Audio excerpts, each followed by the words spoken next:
नमस्कार। हमारे चैनल पर राजनीतिक बातें तो होती रहती हैं, लेकिन कई बार थोड़ी सी राजनीति से हटकर कुछ सकारात्मक खबरों पर चर्चा भी होनी चाहिए। प्रधानमंत्री नरेंद्र मोदी पांच देशों की विदेश यात्रा पर गए हुए हैं और कल वो थे त्रिनिडाद और टोबैको में। त्रिनिडाद और टोबैको एक छोटा सा कंट्री है और दोनों देशों के बीच में संबंध हमेशा से बहुत बढ़िया रहे हैं।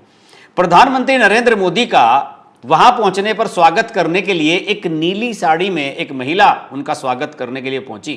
उस तस्वीर को देखकर मेरे मन में ये ख्याल आया एकदम से कि इस विषय पर वीडियो बनाया जाना चाहिए कि आखिरकार ये महिला कौन है। और जब मैंने जानने की कोशिश की तो पता लगा ये वहां की प्रधानमंत्री हैं, कमला प्रसाद इनका नाम है। और मेरे मन में ये कौतूहल जगा कि नाम तो यार हिंदुस्तानी लग रहा है, इनके बारे में कुछ और जाना जाए। फिर बाद में जब तस्वीरें और ज़्यादा स्कैन की तो एक तस्वीर मिली जिसमें प्रधानमंत्री नरेंद्र मोदी और त्रिनिडाद और टोबैको की प्रधानमंत्री कमला प्रसाद खाना खा रहे हैं, डिनर टेबल पर बैठे हुए हैं और प्रधानमंत्री नरेंद्र मोदी के सामने एक पत्ता बिछा हुआ है, उस पत्ते पर खाना खा रहे हैं नरेंद्र मोदी। तो मुझे ये तो पक्का हो गया कि जो प्रधानमंत्री हैं वहाँ की कमला प्रसाद, उनका भारत से और भारत की सभ्यता से, कल्चर से बहुत गहरा ताल्लुक है कहीं ना कहीं। इसी वजह से मैंने इंटरनेट पर उनके बारे में रिसर्च करनी शुरू की तो वास्तव में पता लगा कि उनका संबंध तो सीधा सीधा भारत से है और भारत से उनका जो संबंध है वो सीधा का सीधा है बिहार से। कैसे? वर्षों पहले, ये बताया जाता है कि दशकों पहले उनका परिवार जाकर बस गया था त्रिनिडाद और टोबैको में और उनकी जो मूल उनका जहां की वो रहने वाली थी वो बिहार का जो जिला है उस इलाके से वो बिलोंग करती हैं।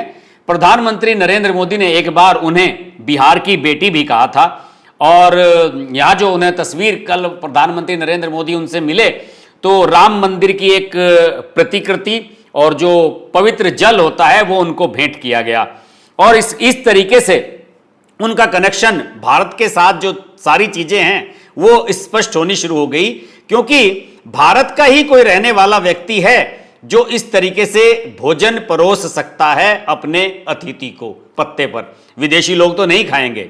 उनका जो पैतृक गांव है ये बताया जाता है कि भेलूपुर नाम का एक गांव है और 2010 में जब वो पहली बार प्रधानमंत्री बनी थी, मैं आपको बता दूं कि कमला प्रसाद अभी मई 2025 में ही दूसरी बार प्रधानमंत्री बनी है। इससे पहले वो 2010 में प्रधानमंत्री बनी थी और 2015 तक प्रधानमंत्री रही थी। अब की बार दूसरी बार उन्हें पीएम बनने का मौका मिला है और प्रधानमंत्री नरेंद्र मोदी का उनके प्रधानमंत्री बनने के बाद एक महीने के भीतर ही वहां पर जाना यह दर्शाता है कि भारत किस तरीके से अपने छोटे छोटे कंट्रीज के साथ भी अपने संबंध मजबूत रखना चाहता है। तो ये पैतृक गांव जो है इनका वो भेलूपुर है और इस भेलूपुर में जो है उनके परिवार के लोग रहते हैं और मैंने आपको बताया कि जो बक्सर जिला है वहां का, वहां से वो आती हैं, उस इलाके से उनका परिवार आता है। और जब वो यहां आई थी 2012 में तो उन्होंने अपने गांव की एक यात्रा की थी और उन्होंने उसे अपने जीवन के सबसे भावनात्मक क्षणों में से एक बताया था। इस यात्रा के दौरान उन्होंने पारंपरिक बिहारी लोकगीत सुने थे, फूलों की मालाओं से उनका गर्मजोशी से स्वागत किया गया था और उन्होंने बिहार के इन ग्रामीणों से यह कहा था कि मुझे ऐसा लगता है कि मैं घर आ गई हूं। और उन्होंने गांव को अपना परिवार कहा था और कहा था कि इसके साथ हमारा दिल का रिश्ता जुड़ गया है। प्रधानमंत्री मोदी की टिप्पणियां और कमला प्रसाद विशेषर उनके नाम के साथ सरनेम जुड़ा हुआ है जो उनकी वापसी यात्रा भारत और गिरमिटिया प्रवासियों के बीच बढ़ते राजनयिक और सांस्कृतिक बंधन को रेखांकित करती है। ये प्रवासी 19वीं और 20वीं शताब्दी की शुरुआत में गिरमिटिया श्रम प्रवास के हिस्से से भारत से दूर चले गए मजदूरों के वंशज हैं, यानी कि जो मजदूर भारत से बाहर चले गए थे उनकी कल्चर। ये सैकड़ों साल पुराना प्रोसेस है।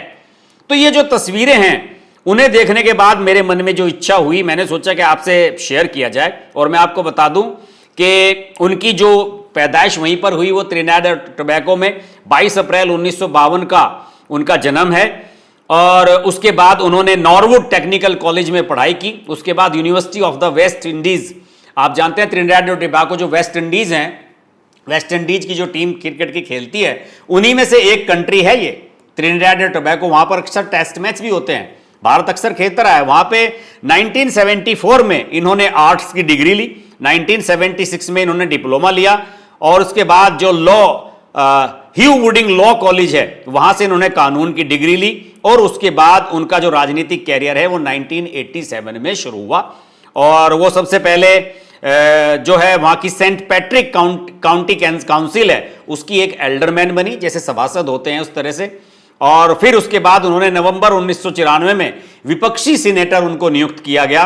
1995 में वे संसद की प्रतिनिधि बनी, यानी कि सांसद बनी, और नवंबर 95 में उन्होंने अटॉर्नी जनरल के रूप में शपथ ली, क्योंकि कानून की जानकार हैं तो देश की अटॉर्नी जनरल भी बनी।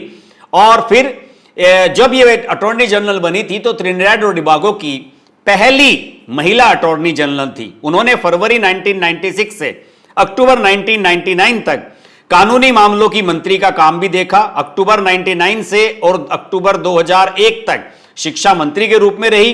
फिर अप्रैल 2006 से अब नवंबर 2007 तक और फरवरी से मई 2010 तक विपक्ष की नेता भी रही, और 2010 में उन्हें यूनाइटेड नेशनल कांग्रेस की राजनीतिक नेता चुना गया, यानी कि संसद की लीडर बनी, और पहली बार वो मई 2010 में प्रधानमंत्री बनी, और सितंबर 2015 तक प्रधानमंत्री रही, और वो देश की यानी कि ट्रिनिडाड और टोबैगो की पहली महिला प्रधानमंत्री हैं।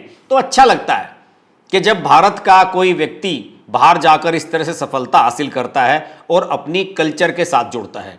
उन्होंने, मुझे नहीं पता कि वो सामान्य दिनों में किस तरह की ड्रेस पहनती हैं, लेकिन प्रधानमंत्री नरेंद्र मोदी जब वहां गए तो नीले रंग की साड़ी पहनकर एयरपोर्ट पे उन्हें रिसीव करने के लिए आई, और पूरे समय साड़ी पहनकर ही उनके साथ रही, और उनका बड़ा भव्य स्वागत हुआ प्रधानमंत्री का वहां पर। भारतीय जो भजन है, भारत का जो संगीत है, लोक नृत्य हैं, उनके माध्यम से प्रधानमंत्री का वहां पर स्वागत किया गया। आप भी वो विजुअल्स देख सकते हैं। मुझे लगा कि ऐसे वीडियो भी कभी कभी बनाने चाहिए, जो हमारे देश की कल्चर कितनी रिच है और दुनिया भर में उसका किस तरीके से प्रचार प्रसार हुआ है, और लोग आज भी उसकी वैल्यू को समझते हैं। हम लोग तो समझते नहीं हैं उतनी, विदेशों में लोग ज्यादा समझते हैं। और ऐसे लोग जो सैकड़ों साल पहले, दशकों पहले यहां से चले गए, वो लोग अपनी कल्चर को आज भी अपनाते हैं। और देखिए, कमला प्रसाद का नाम पूरी तरीके से भारतीय नाम है। इतने लंबे समय तक उनके परिवार ने वहां रहने के बावजूद भी उनका नाम नहीं बदला। उनका नाम एक भारतीयता दिखाने वाला नाम है। तो मुझे लगा इस विषय पर अवश्य वीडियो बनानी चाहिए। अगर ये वीडियो आपको अच्छी लगे तो लाइक और शेयर अवश्य कीजिएगा। नमस्कार।